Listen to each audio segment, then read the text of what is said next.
دیکھیں چند سوالات آئے ہیں۔ پہلا سوال یہ آیا ہے کہ اعتکاف کسے کہتے ہیں؟ اعتکاف پہلے سمجھے اللہ کے لیے مسجد میں ٹھہرنے کا نام اعتکاف ہے۔ کس کے لیے ٹھہرنا؟ ہاں، دکھاوے کے لیے نہیں کہ لوگ ہم کو کہیں معتکف ہے اعتکاف میں بیٹھنے والا، نہیں، اللہ کے لیے۔ اب اعتکاف میں بیٹھنا جو ہوتا ہے یہ تین طریقے کا ہوتا ہے۔ ایک بیٹھنا واجب ہوتا ہے، ایک بیٹھنا سنت مؤکدہ ہوتا ہے، اور ایک بیٹھنا مستحب ہوتا ہے۔ سنت جو واجب ہے اس کی صورت ہے کہ کوئی منت مان لے کہ میرا بچہ اچھا ہو جائے گا میں اعتکاف میں بیٹھوں گا، سمجھے کہ نہیں؟ ہاں، ہمارے یہاں منت بڑی عجیب و غریب رہتی ہے، یہ منتیں نہیں مانتے لوگ، اعتکاف میں بیٹھوں گا، تو یہ واجب ہے۔ اور رمضان کی آخری عشرے کا اعتکاف کرنا یہ سنت مؤکدہ ہے۔ اس کے بارے میں آیا حضور نے فرمایا روزانہ اللہ تعالیٰ ایک حج کا ثواب عطا فرماتا، سمجھے نا؟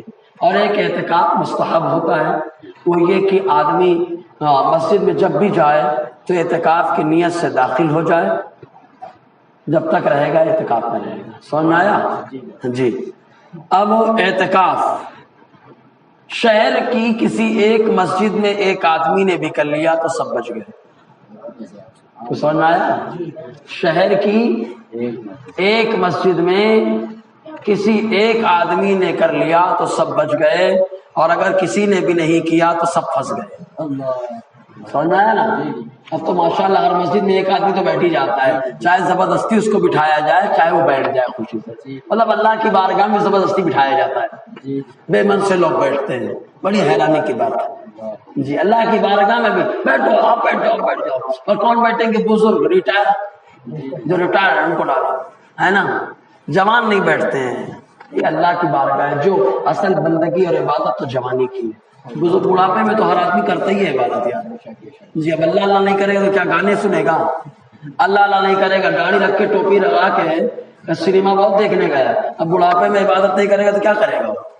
میرا طنز ہے بہت، طنز سمجھنا کہ ہمارے یہاں سنیما میں جاتے ہیں ٹوپی لگا کے جاتے ہیں، ہمارے یہاں سنیما جاتے ہیں تو داڑھی باقاعدہ ہوتی ہے، پیجامہ کرتا پہن کے جاتے ہیں۔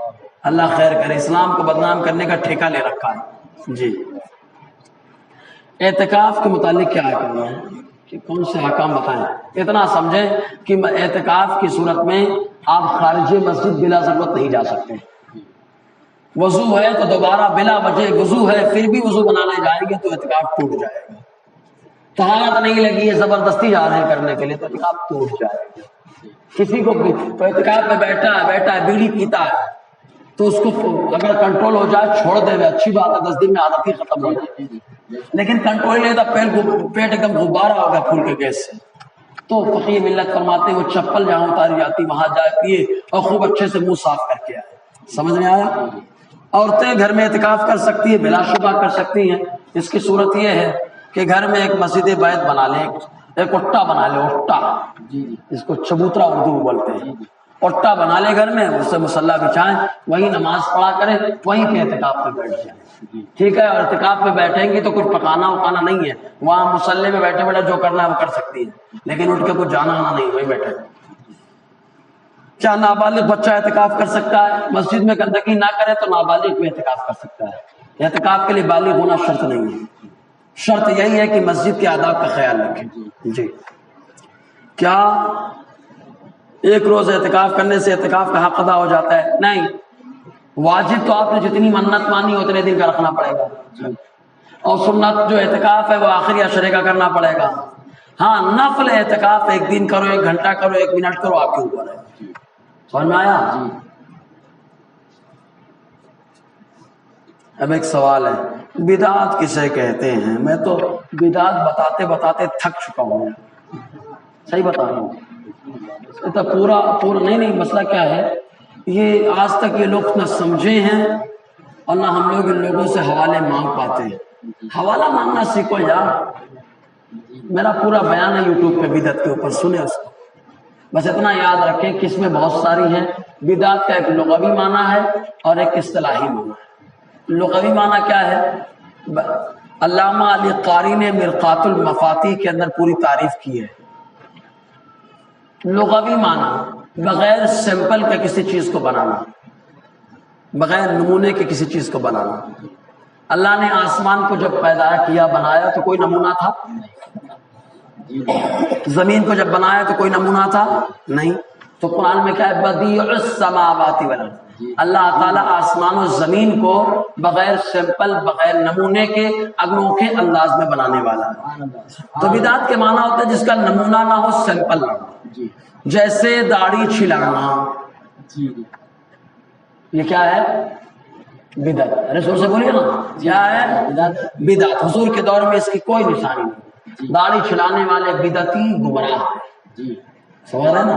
اللہ انہیں سمجھنے کی توفیق دے۔ اور جس کا نمونہ ہے وہ بدعت نہیں ہے۔ جیسے بخاری، مسلم وغیرہ کا لکھنا، نہ حضور کے دور میں حدیث کی کتابیں لکھی گئی، اگرچہ عبداللہ ابن عمرو ابن عاص ہڈی وغیرہ پہ لکھ لیتے تھے حدیث کی کچھ باتیں، لیکن تقریباً 200 صدی کے بعد، 2 صدیوں کے بعد، 2 صدی کے بعد، 200 سال کے بعد یہ بخاری وغیرہ لکھی گئی۔ تو اب آپ کہیں گے بدعت ہے، یہ تو دین میں داخل بیٹھی ہے، ان کو پڑھو گے تو مولانا بنو گے، ان کو پڑھو گے تو دیندار بنو گے، دین میں گھسی بیٹھی ہے، ان کے بارے میں کیا کہیں گے؟ تو کہیں گے ان کا نمونہ موجود ہے، لہٰذا یہ بدعت حسنہ ہے۔ تراویح حضور نے 3 دن پڑھائی، کتنے دن پڑھائے؟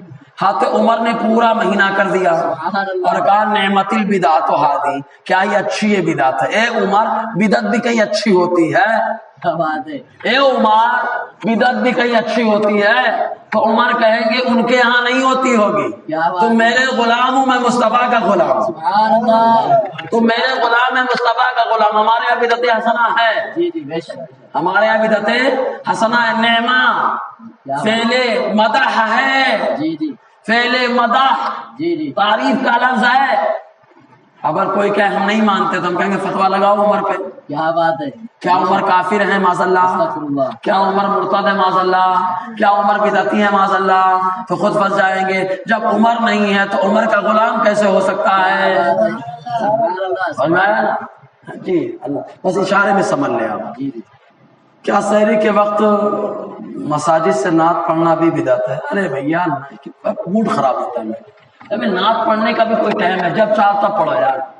مسجد میں صحابہ پڑھتے تھے، اب بولے سحری کے ٹائم پڑھنا بدعت ہے، تو اب پاگل کہیں گے سحری کے ٹائم پہ اعلان کرنا بھی تو بدعت ہے۔ بے شک بے شک، حضور نے اعلان کیا تھا کیا؟ ہیں عید کے دن نیا کپڑا پہننا کہاں ثابت ہے؟ کیا بات ہے، بولو ثابت ہے کیا؟ ہیں عید کے دن نیا کپڑا پہننا ثابت ہے کیا؟ دین میں داخل کرے بیٹھے ہو۔ اچھا حضور نے 3 دن تراویح پڑھائی تھی تو کتنے قرآن ختم کیے تھے؟ کتنے قرآن ختم کیے تھے؟ حضرت عبداللہ، حضرت عمر رضی اللہ تعالیٰ نے ابی بن کعب کے پیچھے نماز پڑھانے کے لیے کھڑا کیا تھا، کچھ دن گزرنے کے بعد، اس کے بعد وہی معاملہ چلتا رہا، تو انہوں نے حضرت عمر نے بڑھا دیا، ان پہ نہیں لگے۔ جانتے ہیں حضرت حسان ترمذی کی حدیث پاک، مسجد نبی میں زور زور سے نعت پڑھ رہے تھے، حضرت عمر کا گزر ادھر سے ہوا، حضرت عمر نے فرمایا اے حسان مسجد میں نعت پڑھ رہے ہو؟ کہا میں اس وقت بھی پڑھتا تھا جب آپ سے بہتر اسی مسجد میں جلوہ گر تھے۔ سبحان اللہ۔ تو نعت پڑھنے کا کوئی ٹائم ٹیبل نہیں ہے، کامن ہے، کامن۔ کیا ہے یہ؟ کامن۔ اور کامن کو پراپر کرنے کے لیے دلیل چاہیے، سمجھے؟ پھر کہیں گے اردو میں کہے پڑھتے ہو، تو ہم کہیں گے حضور کی نعت پڑھنا کامن ہے، جس زبان میں چاہو، جس طریقے سے چاہو، جیسے چاہو، اٹھ کر، بیٹھ کر، لیٹ کر، چھپکے سے، زور سے، اردو میں، عربی میں، فارسی میں، انگریزی میں، جس زبان میں چاہو، جیسے چاہو پڑھ سکتے ہو۔ کیوں؟ اس لیے کہ نعت پڑھنے کا حکم کامن ہے۔ کیا ہے؟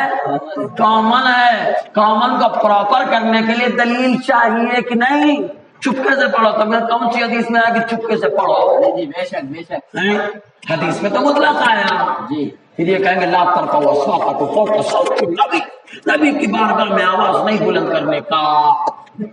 تو ہم کہیں گے نعت پڑھ کے عبداللہ ابن رواحہ نے آواز بلند کی، نعت پڑھ کر کہتے حسان نے آواز بلند کی، نعت پڑھ کے کہتے کعب بن زہر سلمی نے آواز بلند کی، نعت پڑھ کے کہتے نابغہ جادی نے آواز بلند کی۔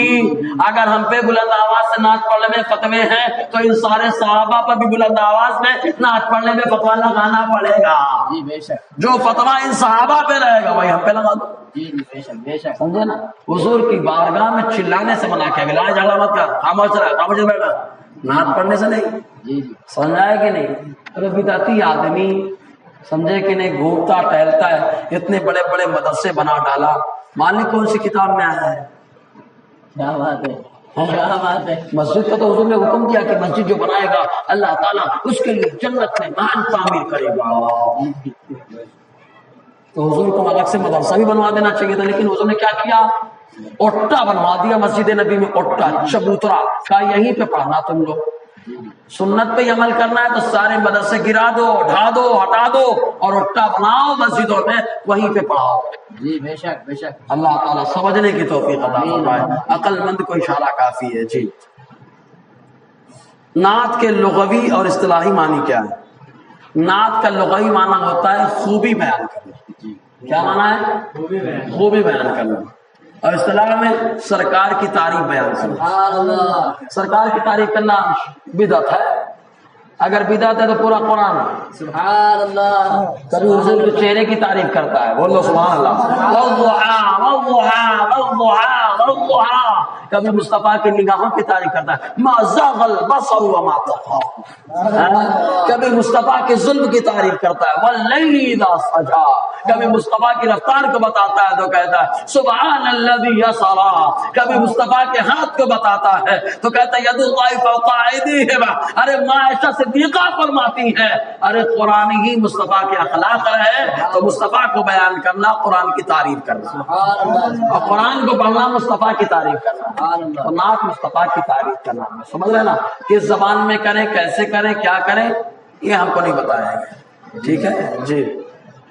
کیا زکوٰۃ صرف رمضان میں ہی ادا کی جاتی ہے؟ نہیں، جب بھی آپ مالک نصاب ہو جائیں تب زکوٰۃ نکالی جائے گی۔ ہم لوگ بڑے ہوشیار ہوتے ہیں، رمضان میں 1 2 تو 70 ہے نا، یہی چکر میں رہتے ہیں، زکوٰۃ میں 1 دے تو 70 پالے، اسی لیے رمضان میں نکالتے ہیں، ٹھیک ہے۔ اگر مال کی قیمت نصاب سے بڑھ گئی ہے اور مال والے کے پاس روپیہ نہ ہو تو زکوٰۃ کس طرح ادا کرے؟ نصاب مالک نصاب ہو گیا سونا چاندی کی وجہ سے، تو سونا چاندی توڑے بیچے زکوٰۃ ادا کرے۔ سمجھ میں آیا؟ زکوٰۃ تو ادا ہی کرنی ہے ہر حال میں۔ حضرت علی کی ولادت کعبے کے اندر ہوئی، یہ سوال ہے۔ دیکھیے حضرت حکیم ابن حزام حضور کے صحابی ہیں، حضرت خدیجہ رضی اللہ تعالی عنہا کے چچا زاد بھائی ہیں، وہ کعبہ کے اندر پیدا ہوئے، سب کا اتفاق ہے، سب کا کیا ہے اس میں اتفاق۔ حضرت علی کے بارے میں اہل سنت والجماعت کے 2 موقف ہیں، اہل سنت کے علماء کے کتنے موقف ہیں؟ 2 موقف ہیں۔ کچھ لوگ کہتے ہیں کعبہ کے اندر پیدا ہوئے، کچھ لوگ کہتے ہیں کعبہ کے اندر نہیں پیدا ہوئے، ٹھیک ہے۔ اہل سنتی کے دونوں موقف ہے، میں نے آپ کے سامنے رکھ دیا۔ حضرت علی خلیفہ اول ہیں، آپ کو کیا لگتا ہے پہلے خلیفہ کون ہے؟ حضرت ابو بکر۔ کون ہے؟ حضرت ابو بکر، سمجھا نا، چوتھے خلیفہ حضرت علی۔ ابھی بتایا میں نے، من کنت مولا کا ترجمہ کرتے کیا؟ مولا مانے خلیفہ، من کنت مولا فعلی مولا، میں جس کا خلیفہ علی اس کے خلیفہ، علی اس کے خلیفہ۔ تو نتیجہ کیا نکالے؟ حضور اللہ کے خلیفہ، علی بھی، لیکن ہم کہیں گے تو پھنس جائے تو جب بولتے ہو ابو بکر کا مولا، کیا بولتے ہو؟ ابو بکر کا مولا، ارے بولیے نا، علی علی بولتے کہ نہیں؟ ابو بکر کا مولا علی علی، عمر کا مولا عثمان کا مولا، اور مولا کا ترجمہ خلیفہ۔ کیا بات ہے، مولا کا ترجمہ آپ کیا کرتے ہو؟ خلیفہ۔ تو کیا مانا ہوگا؟ ابو بکر کا خلیفہ علی علی، سبحان اللہ، فاروق کا خلیفہ علی علی، عثمان کا خلیفہ علی علی، جو تم نے ترجمہ کیا وہی پکڑ کے رکھا میں نے، ورنہ ہم سے آگے پوچھو گے تو اصول حدیث میں مولا کے 2 معنی ہیں، ایک آزاد کرنے والا آقا اور ایک آزاد ہونے والا غلام، اور اس کے علاوہ مولا کا معنی ہوتا ہے مددگار۔ میرے نبی نے یمنیوں سے فرمایا تھا، اے یمنیوں تم لوگ میرے علی سے بغض رکھتے ہو، سنو من کنت مولا فعلی مولا، میں جس کا مددگار میرا علی بھی اس کا مددگار ہے۔ تو مولا کا معنی مددگار ہوتا ہے، ایک اور معنی ہوتا ہے مولا کا معنی پیارا، محبوب، لاڈلا، دلارا۔ آقا نے فرمایا یمنیوں تم بولتے ہو تم مجھ سے محبت کرتے ہو، سنو من کنت مولا فعلی مولا، ارے جو کہتا ہے کہ میں اس کا پیارا ہوں تو جس کا میں پیارا میرا علی بھی اس کا پیارا، سمجھ رہے نا جی۔ اب یہ پاگل پنتی کیا ہے؟ خلیفہ اول، خلیفہ اول کون ہے؟ حضرت، زور سے بولے، حضرت ابوبکر صدیق، دوسرے، تیسرے، چوتھے حضرت علی کرم اللہ وجہہ الکریم۔ کیا نام آتا ہے؟ اور پھر کیا بولیں گے خلیفہ اول حضرت علی کو، اور پھر بولیں گے باغی فدق میں حصہ کائے نہیں دیے ابوبکر۔ ابے پاگل، باغی فدق کا حصہ کائے نہیں دیے تو خلیفہ سے جا کے بات کرنا۔ ابو بکر صدیق تو ہمارے نزدیک خلیفہ ہے نا، تیرے نزدیک تو حضرت علی خلیفہ ہے، جا حضرت علی سے مانگ جا کے، حضرت علی سے بول جا کے، تو سمجھ رہے کہ نہیں؟ اچھا حضرت فاطمہ ابو بکر کے پاس گئی مانگنے کے لیے، اس کو سب سمجھا چکا ہوں نا میں، تو جانا اس بات کی دلیل ہے کہ حضرت فاطمہ بھی جانتی ہیں کہ خلیفہ علی نہیں ہے، خلیفہ اول تو ابو بکر ہی ہے۔ ازواج مطہرات نے بھیجنا چاہا تو حضرت علی کے پاس نہیں بھیجا، حضرت ابو بکر کے پاس بھیجنا چاہتا عثمان غنی کو، کیونکہ انہیں بھی معلوم ہے پہلے خلیفہ علی نہیں ہے، پہلے خلیفہ ابو بکر ہی ہے۔ سمجھ رہے کہ نہیں جی؟ حضرت علی فضیلت میں شیخین سے بھی افضل نہیں، کلی اعتبار سے، مجموعی اعتبار سے سب سے افضل ابو بکر ہے، پھر عمر ہے، پھر عثمان ہے، پھر حضرت علی ہے۔ ہاں جزوی فضیلتیں ہیں کہ جیسے گرامر بنایا، مولانا کورس کا گرامر حضرت علی نے بنایا، سبحان اللہ۔ تو جو مولائی ہوتا ہے نا اس کو بولیں گے مولانا بن، مولانا بن، کیوں؟ مولانا بنے گا تو حضرت علی نے جو گرامر بنایا تھا اس گرامر کا پڑھنے والا بن جائے گا، سمجھ رہے کہ نہیں؟ تو سمجھ میں آ رہا نا؟ طنز بڑا جملہ ہے میرا، حضرت علی کی اپنی خصوصیت ہے، اس میں کوئی شریک نہیں ہے۔ حضرت علی کو حضور صلی اللہ علیہ وسلم نے اپنے بستر پہ لٹایا، یہ کسی کو خاصیت نہیں ملی۔ حضور صلی اللہ علیہ وسلم نے حضرت علی کو اپنا بھائی کہا، پرمیشن دیا کسی کو، تو دوسری فضیلتیں اپنی جگہ، سمجھ رہے کہ نہیں جی؟ جیسے حضرت خزیمہ اکیلے گواہی دے 2 کے برابر، ابو بکر 2 ہی دیں گے، اکیلے لیں گے، سمجھ میں آیا؟ تو دوسری فضیلتیں ہیں۔ حضرت علی سے محبت ایمان کے لیے لازم ہے، ارے سارے صحابہ کی محبت ایمان کے لیے لازم ہے۔ صحابہ سے محبت کا مطلب ہی یہ ہے کہ آپ حضور سے محبت کرتے ہو، جب صحابہ سے کرو گے تو خلفاء سے بدرجہ اولا کرو گے، حضور کے داماد سے تو بدرجہ اولا کرو گے، حضرت علی جو حضور صلی اللہ علیہ وسلم کے سایہ ہیں ان سے تو بدرجہ اولا کرو گے۔ حضور نے فرمایا اے علی، اور یمنیوں سے فرمایا تھا کیونکہ یمنیوں کے دل میں بغض پیدا ہوا تھا، تو حضور نے فرمایا علی سے محبت کرنے والا ایمان والا ہوگا، علی سے بغض رکھنے والا منافق ہوگا، سمجھے نا؟ حضور نے فرمایا کیا حضرت علی کی شان میں غلو کرنے والے کو مسلمان کہا جائے؟ اب غلو کرنے والا کیسا یہ دیکھا جائے، ورنہ حضور نے فرمایا اے علی تمہاری مثال حضرت عیسیٰ علیہ السلام کی طرح ہے کہ عیسیٰ علیہ السلام کے بارے میں 2 گروہ ہلاک ہوئے، ایک نے خدا بنا دیا، بیٹا بنا دیا تو گئے، ایک نے قتل کا ارادہ کیا تو گئے۔ حضرت علی کے بارے میں بھی 2 گئے، ایک نے اتنا بڑھایا کہ نبی بنا دیا، سمجھے کہ نہیں؟ نبی بنا دیا، اتنا بڑھایا کہ نبی بنا دیا، علیہ السلام لگا دیا، سمجھے؟ اور ایک نے اتنا گھٹایا کہ کہہ دیا کہ مشرک ہو گئے، تو دونوں گئے، ایک کو رافضی کہا جائے، ایک کو خارجی کہا جائے۔ اور ہم لوگ حضرت علی کو آقا علیہ السلام کا خلیفہ اور داماد مانے، صحابی مانے، ان کی عظمت کے چرچے کریں، تو ہم لوگ نہ بڑھائیں نہ گھٹائیں، بیچ میں لائیں، تبھی تو سنی کہلاتے ہیں۔ اعتدال اسی کو کہا جاتا ہے، سمجھ میں آیا جی؟ شیعہ رافضی وغیرہ کو مسلمان کہا جا سکتا ہے یا نہیں؟ فالتو ہے سب نہیں کہنے کا، کہے گا مسلمان، سمجھایا نا؟ جو گستاخ صحابہ ہے وہ ایمان سے نکلا ہوا ہے، جو گستاخ اولیاء گیا، جو گستاخ آقا ہے سب گئے، سمجھ رہے نا؟ نعت علی کیا ہے؟ ایک نعت علی کا وظیفہ ہے، جس وظیفے کی فضیلت یہ ہے کہ بندش کا اچھا کام کرتا ہے، اس کو پڑھ لو شیطان حملہ نہیں کرے گا، سمجھ رہے ہیں؟ ناد علیم مظہر العجائب پورا پڑھیں آپ، پڑھیں گے انشاءاللہ شیطان کا حملہ نہیں ہوگا، محفوظ ہوگا۔ کیا گستاخ صحابی اور گستاخ صحابیہ لڑکی یا لڑکے سے سنی کا نکاح جائز ہے؟ بالکل نہیں، ٹھیک ہے، بالکل نہیں جائز ہے۔ اللہ تعالیٰ کہنے سننے سے زیادہ جو بھی گستاخ ہے ان سے نکاح ہی مت کرو ورنہ بچے برباد ہوں گے، نسل خراب ہے۔ اللہ تعالیٰ سمجھنے کی توفیق عطا فرمائے۔ الحمدللہ رب العالمین، صلی اللہ علیہ وسلم۔